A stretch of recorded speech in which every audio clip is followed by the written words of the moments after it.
80 years ago this week, the first of nearly 13,000 Japanese Americans were sent to the Minidoka Internment Camp in south-central Idaho. It was one of 10 such camps across the country, opened to quote-unquote relocate Japanese Americans after the bombing of Pearl Harbor during World War II.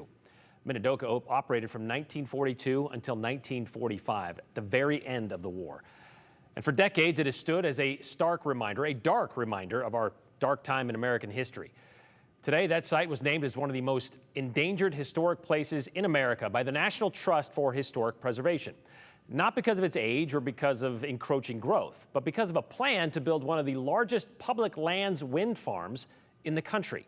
The Lava Ridge Wind Project, which was first announced in March of 2020 by LS Power, would be built on 73,000 acres of BLM land next to the site. And it would bring 400 wind turbines within 2 miles of the Minidoka Visitor Center, some of which would be completely visible from the site because, well, the area is so flat out there, and because some of those turbines are so tall, like 740 feet, which is about 135 feet taller than the Seattle Space Needle, if you can imagine that. Survivors of the camp, as well as the site's executive director, say the wind farm footprint would trample on the history of the area. One thing we want to preserve about Minidoka National Historic Site is the immersive experience, so people can really understand what it was like for those 113,000 Japanese Americans who were unjustly incarcerated, what it felt for them to be dropped in the middle of nowhere, and what it felt like for them to be incarcerated there for several years. To us who live there, it's a sacred site, and wind turbines need to be far, far, far away. Otherwise, you don't get the feeling that you are a prisoner of the U.S. government unless you see that it was a prison. We had one room in Barracks 15, Building 8, Room E. It's an address that is really tattooed in my memory. So 1580 is something that even now, when I'm 86 years old, I can still remember it.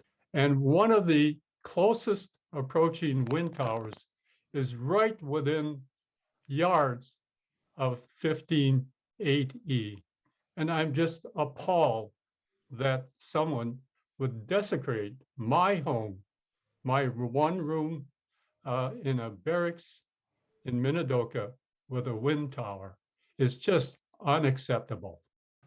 Well, as for the energy company's point of view, they believe the area is a great spot for a wind facility. It's often windy and it's close to existing power grid connections. But even they are aware of the historical significance of the area.